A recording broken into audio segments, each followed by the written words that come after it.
Hello everyone, welcome back to your own channel CBSE English with Harpreet. तो आज की class में हम करने वाले हैं class 12th English Vistas book का chapter number 1 which is the third level and discuss करने वाले हैं आज हम इस चैप्टर के एनसीईआरटी क्वेश्चन आंसर्स। तो चलिए देखिए, जब आप चैप्टर को पढ़ लेते हैं, अगर आपने अभी वीडियो की एक्सप्लेनेशन चैप्टर का एक्सप्लेनेशन वीडियो नहीं देखा है तो एक बार आप उसको देख कर आइए, तभी आपको क्वेश्चन आंसर्स जो है समझ आएंगे। Okay, clear. देखिए, जब मैं स्क्रॉल अप करती हूँ तो देखिए इन टेक्स्ट तो हमारे पास कोई क्वेश्चंस नहीं है, लेकिन बैक एक्सरसाइज पे वी हैव 7 क्वेश्चंस। ठीक है, एज यू कैन सी, देखो ये लिखा है reading with insight, and reading with insight में वी हैव टोटल 7 क्वेश्चंस। ठीक है, ये टोटल 7 क्वेश्चंस है एनसीईआरटी के जो हमने प्रिपेयर करने हैं।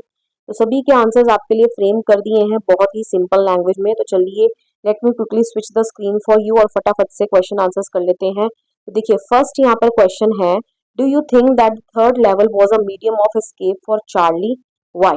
ठीक है, कि क्या आपको लगता है कि जो थर्ड लेवल था, ठीक है, ग्रैंड सेंट्रल स्टेशन का, वो एक मीडियम ऑफ एस्केप था। ठीक है, मतलब कि चार्ली जो है उसकी मदद से, जो थर्ड लेवल की मदद से एस्केप कर पाया, भाग पाया। ठीक है, क्लियर। किससे भाग पाया? अपनी रियलिटी वाली दुनिया से। ओके, पास्ट में चला गया था ना। और अगर आपको लगता है कि हाँ the third level was a medium of escape, तो क्यों लगता है? ओके, तो yes, the third level was definitely a medium of escape for Charlie, कि हाँ बिल्कुल थर्ड लेवल जो था वो डेफिनेटली एक मीडियम ऑफ एस्केप था चार्ली के लिए। His psychiatrist friend Sam explain that the modern world is full of insecurity, fear, war and worry. ठीक है, जो चार्ली का दोस्त था जो कि साइकेट्रिस्ट था, ठीक है, साइकेट्रिस्ट कौन होता है? अ पर्सन जो मेंटल इलनेस को क्या करता है? ट्रीट करता है। Okay, a person who treats mental illness. Okay, तो जो चार्ली का फ्रेंड था साइकेट्रिस्ट सैम, ठीक है, वो उसका नाम है, उसने एक्सप्लेन किया था कि जो मॉडर्न वर्ल्ड है ना, जो आज का मॉडर्न दुनिया है, ये किससे भरी हुई है? इनसिक्योरिटी, मतलब कि सबके मन में कहीं ना कुछ इनसिक्योर हर एक इंसान फील करता है, चाहे वो जॉब को लेकर करे, चाहे वो रिलेशनशिप्स को लेकर करे। ठीक है, फियर भरा हुआ है लोगों के मनों में। ठीक है, वॉर कहीं पर भी इरप्ट हो जाती है। ओके, वरी, टेंशंस भरी दुनिया है एंड माहौल है। ठीक है, and that Charlie just wanted to escape from it. Okay, और चार्ली जो है इन सब से क्या करना चाहता है? भागना चाहता है। Okay, Charlie himself admits that while everyone wants to escape, तो चार्ली भी खुद बोलता है अगर सब कोई एस्केप करना चाहते हैं, मतलब कि हर कोई अगर एस्केप करना चाहता है, most people don't find a third level to do so, लेकिन ज्यादातर लोगों को तो थर्ड लेवल नहीं मिलता वैसा करने के लिए। Okay, clear. His hobby of stamp collecting was also seen by his friend as a temporary refuge from reality. तो जो चार्ली की हॉबी थी स्टैम्प कलेक्शन की, ठीक है, वो भी उसके दोस्त क्या मान के चल रहे थे कि ये भी क्या है, जब हम रियलिटी से क्या लेना चाहते हैं? ब्रेक लेना चाहते हैं। टेम्परेरी रिफ्यूज का मतलब यही होता है कि जब आप टेम्परेरी तौर पर अपने जो रियलिटी भरी भरी दुनिया है उससे बाहर आना चाहते हो। Okay, clear. तभी आप हॉबीज में क्या रहते हो? इन्वॉल्व रहते हो, ताकि आपका माइंड क्या हो जाए? डाइवर्ट हो जाए। Okay, clear. तो finding a peaceful world like Galesburg in 1894 was his mind's way of dealing with the stress of his present life. Okay, तो जो उसने क्या फाइंड आउट कर लिया जो थर्ड लेवल की मदद से, ठीक है, उसको पीसफुल वर्ल्ड लाइक गेल्सबर्ग, ठीक है, जो 1894 में था, ठीक है, वो उसके माइंड का एक वे था dealing with the stress of his present life. Okay, तभी वो प्रेजेंट लाइफ से स्केप करके पास्ट में जो था वो चला गया था। Okay, clear. चलिए आगे बढ़ते हैं। Do you infer from Sam, what do you infer from Sam's letter to Charlie? ठीक है, जो सैम ने लेटर भेजी चार्ली को, तो आपको उस लेटर से क्या पता चलता है? From Sam's letter we can infer that Sam the psychiatrist actually found the third level. तो उस लेटर से हमें ये पता चलता है कि जो सैम डॉक्टर था, जो साइकेट्रिस्ट था, ठीक है, उसको एक्चुअली में थर्ड लेवल के बारे में पता चल गया था। ठीक है, he was there at the third level. Okay, ironically, Sam was the one who initially told Charlie that the third level was just a waking dream and a sign of unhappiness. Okay, तो irony है इस चीज में। ठीक है, irony का मतलब यही होता है कि जो ये सैम ही था ना, ये ही चार्ली की बातों पर यकीन नहीं कर रहा था और चार्ली को ये कह रहा था कि जो थर्ड लेवल है ना, ये उसकी वेकिंग ड्रीम है, मतलब कि खुली आंखों से जब आप सपना देखते हो। क्योंकि जब चार्ली साइकेट्रिस्ट के पास जाता है और उसको थर्ड लेवल के बारे में बताता है, तो वो यकीन नहीं करता है। ठीक है, वो यही कहता है कि ये चार्ली का way of escaping from the modern world है। ओके, क्लियर, रियलिटी से भागने का जस्ट एक वे है, तरीका है।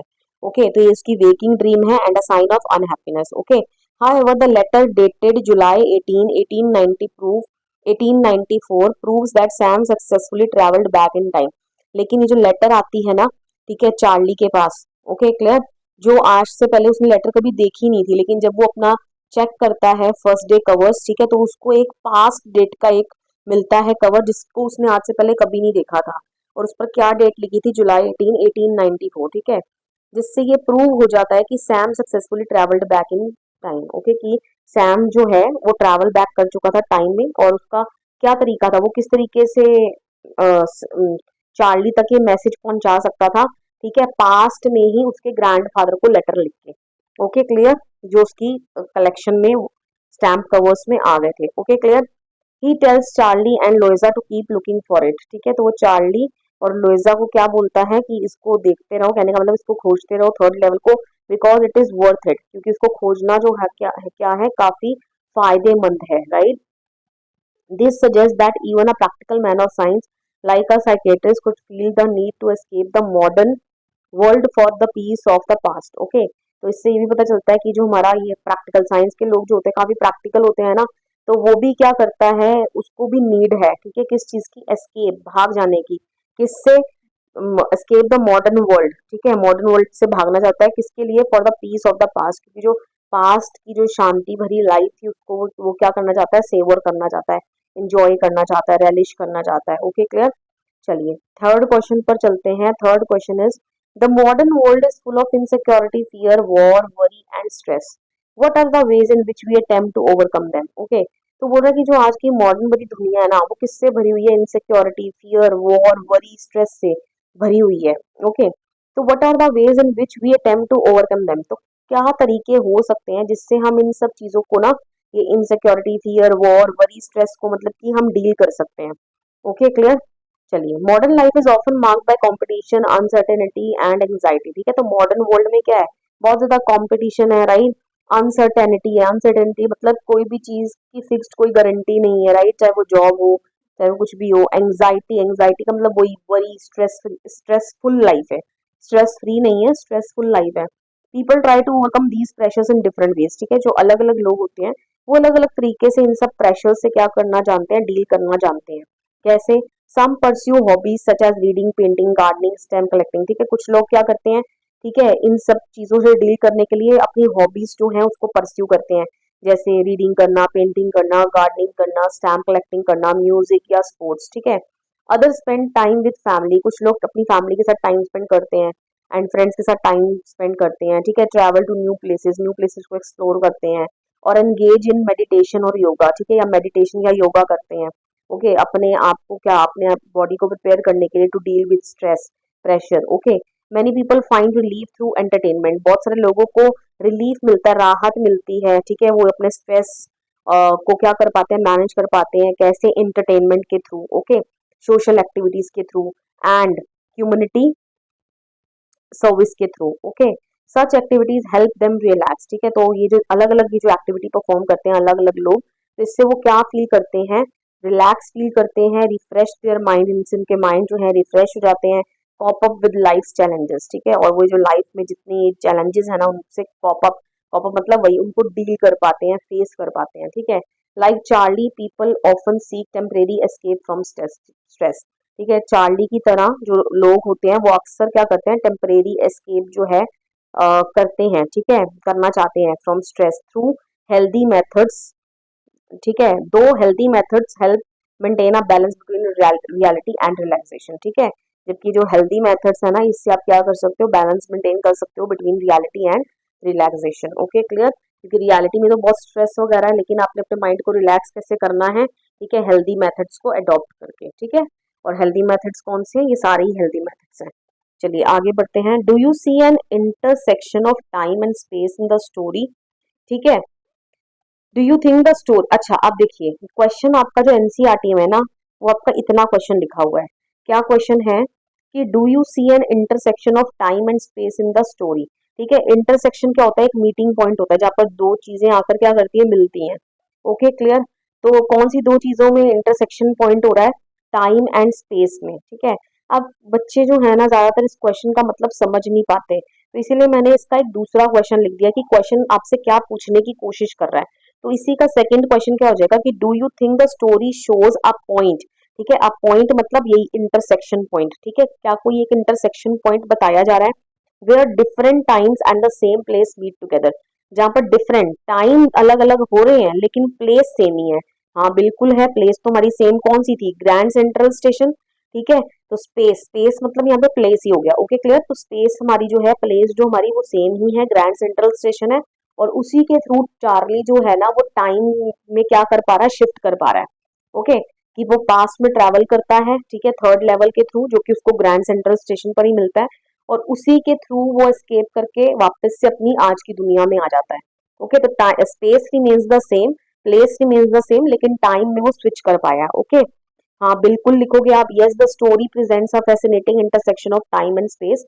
Charlie discovers the third level at Grand Central Station, which appears to function as a gateway between the present and the year 1894। Okay, तो grand central station जो था वो किसकी तरह फंक्शन कर रहा था, एक गेटवे की तरह। ओके, जहां पर ये दो चीजें मिल रही थी, ठीक है, बिटवीन प्रेजेंट और पास्ट। ओके क्लियर, पास्ट का भी कौन सा year, 1894। By entering this mysterious level he seems to travel across time while remaining in the same physical location. Okay, तो इस मिस्टीरियस लेवल पे, रहस्यमय लेवल पर पहुंचकर, ठीक है, वो क्या करता है, he seems to travel across time while remaining in the same physical location। ठीक है, physical location remains the same, grand central station, और वो टाइम ट्रैवल कर पाता है टाइम के क्रॉस।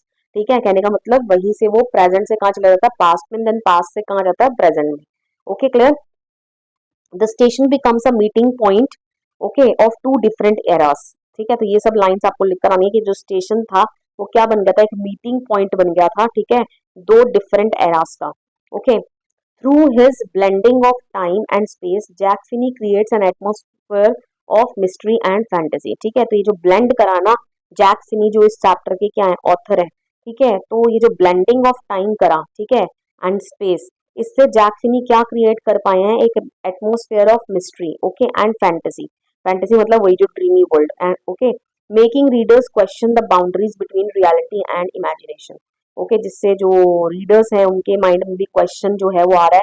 ठीक है, जिससे वो बाउंड्री डेवलप कर पा रही हैं। ठीक है, किसके बिटवीन में, between reality and imagination. Okay clear, चलिए बच्चे आगे नेक्स्ट क्वेश्चन पर बढ़ते हैं। आई होप सो आपको सभी क्वेश्चन आंसर्स जो हैं वो मैं क्लियर कर पाने में सक्सेसफुल हो रही हूँ। अगर वीडियो आपको पसंद आ रहा है तो वीडियो को लाइक जरूर कर दीजिएगा, शेयर कर दीजिएगा अपने फ्रेंड्स के साथ, एंड चैनल को सब्सक्राइब जरूर कर लीजिएगा।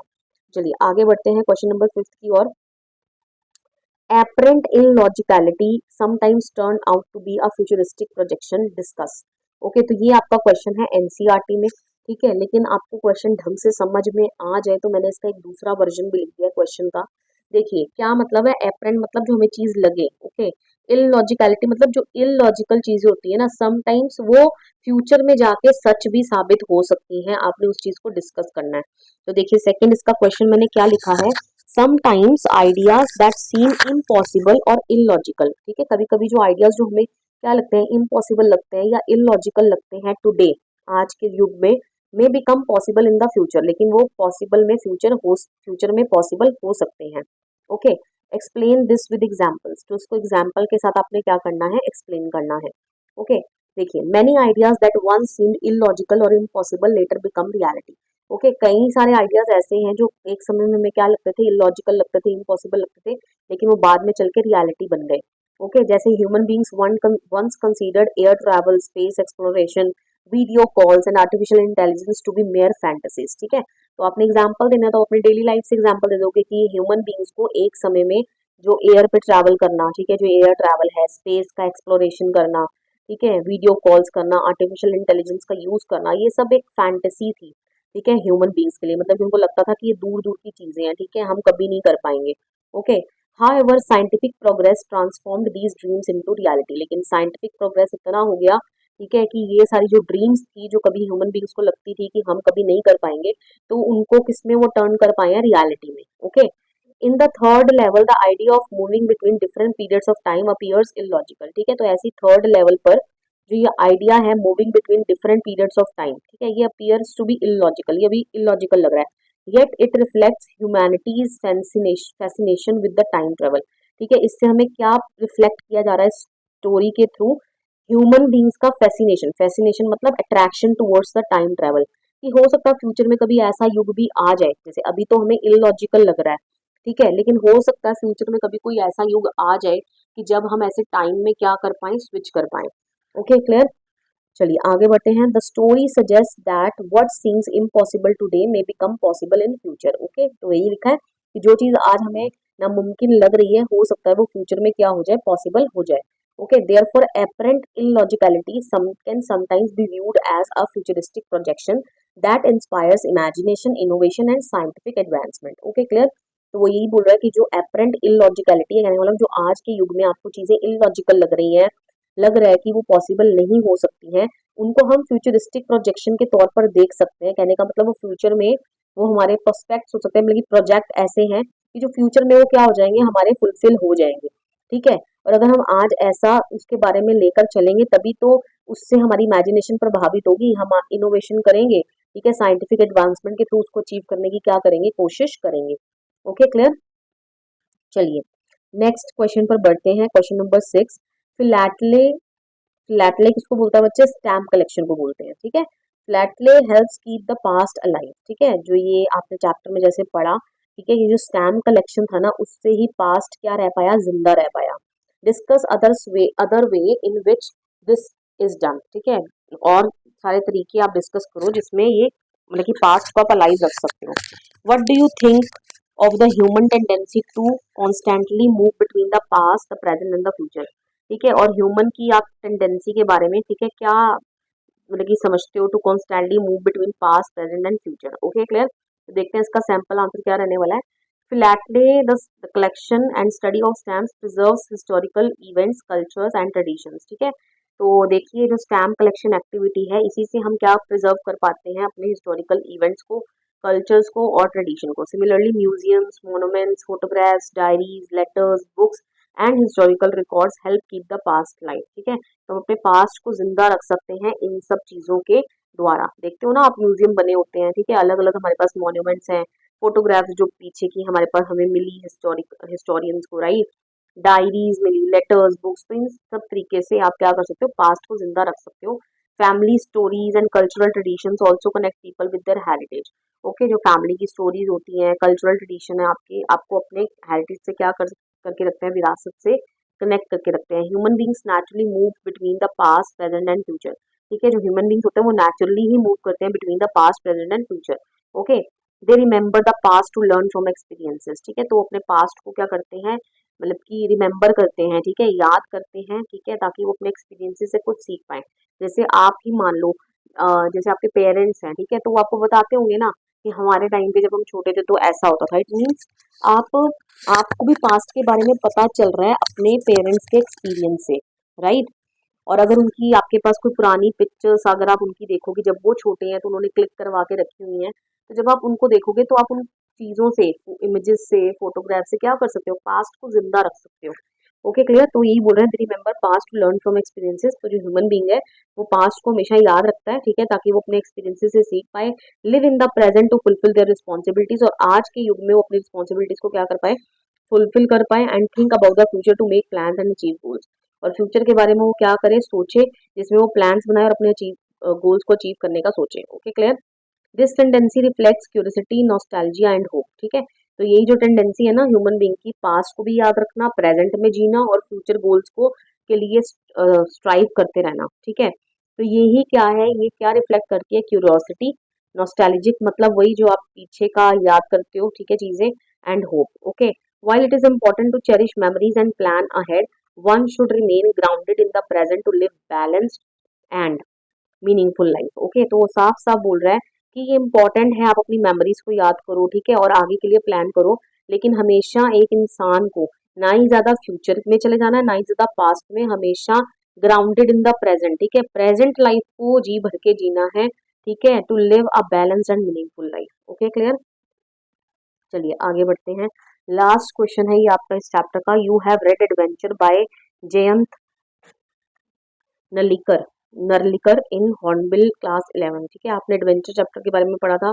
Compare the interweaving of fantasy and reality in the two stories. ठीक है, तो वहां पर भी कुछ ऐसा ही हो रहा था, ठीक है, कि वो भी पास्ट में चले जाते हैं, ठीक है, वो भी एक इंडिया में चले जाते हैं, ठीक है, जो काफी पुराना है। ठीक है, तो अब वहां पर भी कुछ ऐसा ही हो रहा है, तो फैंटेसी एंड रियलिटी के बीच में जो दोनों स्टोरीज में रिलेशन है ना, उसको आप ने बताना है। ठीक है, तो देखिए, both the third level by Jack Finney and Adventure by J N Narlikar blend fantasy with reality but they do so in different ways. ठीक है, ये दोनों ही जो ऑथर्स हैं हमारे, ठीक है, जैक फिनी और एडवेंचर के जो ऑथर हैं, दोनों ने ही फैंटेसी को रियलिटी के साथ क्या करा है, ब्लेंड करा है। ठीक है, इमेजिनेशन को रियलिटी के साथ ब्लेंड करा है, लेकिन उन्होंने इस चीज को अलग वे में करा है। क्या अलग करा है? In the third level, fantasy appears through Charlie's discovery of a mysterious third level that transports him to 1894। ठीक है, थर्ड लेवल में जो अभी आप पढ़ रहे हो, उसमें जो होता है फैंटेसी जो है, जो इमेजिनेशन है, ठीक है, चार्ली को एक ऐसे मिस्टीरियस थर्ड लेवल तक ले जाती है जो उसको पुराने समय में पहुंचा देती है, 1894 के समय में। The story focuses on psychological escapism and the human desire to escape the stress of modern life. तो ये स्टोरी किसके ऊपर फोकस करती है? साइकोलॉजिकल एस्केपिज्म, ठीक है, और ह्यूमन की जो डिजायर है to escape the stress of modern life. Okay, readers are left uncertain whether the third level is real और इमेजिनरी। ठीक है, तो रीडर्स को तो अनसर्टेन छोड़ दिया कि थर्ड लेवल रियलिटी में भी था या सिर्फ एक इमेजिनरी ही था। ओके, लेकिन इन adventure professor Gaitonde experiences an alternative version of history. लेकिन प्रोफेसर गायतोंडे ने तो क्या एक्सपीरियंस करा था? एक दूसरी ही वर्जन ऑफ हिस्ट्री को एक्सपीरियंस किया था। कहने का मतलब उन्होंने तो हिस्ट्री चेंज कर दी थी। ओके, वो पास्ट में तो ट्रेवल करे थे जहां पर हिस्ट्री ही चेंज थी, मैनिपुलेटेड थी, जबकि ऊपर जो आप स्टोरी पढ़ रहे हो थर्ड लेवल, उसमें पास्ट जो है वो मैनिपुलेटेड नहीं है। Okay, clear? Where the Marathas won the battle of Panipat, जहाँ पर मराठास जो थे वो बैटल ऑफ पानीपत जीत जाते हैं, जबकि ऐसा नहीं होता। The story uses scientific theories of parallel world and alternate realities to explain the unusual events. Okay, तो स्टोरी क्या यूज करती है? Scientific theory of parallel world, okay, और अल्टरनेट रियलिटी, ठीक है, to explain the unusual events. Okay, parallel world मतलब कि यही कि जो बैटल ऑफ पानीपत जो है मराठास जीत जाते हैं, ठीक है, तो ये तो हो गया इमेजिनेशन में, लेकिन रियलिटी में क्या है, वो हार जाते हैं, तो उसके क्या आउटकम रहे, ठीक है, और इसके क्या आउटकम रहे, तो वो उनके बीच में पैरेललिज्म बिठाने की कोशिश कर रहे थे। Okay, unlike the third level which is based on imagination and nostalgia, adventure combines fantasy with scientific reasoning। Okay, तो एडवेंचर को जो किससे कंबाइन किया गया है? Fantasy with scientific reasoning. Okay, वहाँ पर साइंटिफिक रीजनिंग की भी बात की जाती है। ओके, आपको दो थ्योरीज दी जाती हैं जो आपने पढ़ी थी, तो इतना हमने डेप्थ में नहीं जाना है। Okay, clear? तो with this I come to end of this chapter's explanation. बच्चे, आपके सभी क्वेश्चन आंसर्स जो हैं हमने कवर कर लिए हैं। वीडियो पसंद आया हो वीडियो को लाइक करिए, शेयर करिए, कमेंट करके बताइए वीडियो आपको कैसा लगा, and please don't forget to subscribe your own channel CBSE English with Harpreet. मिलते हैं नेक्स्ट वीडियो में, till then bye bye, stay tuned and take care of yourself.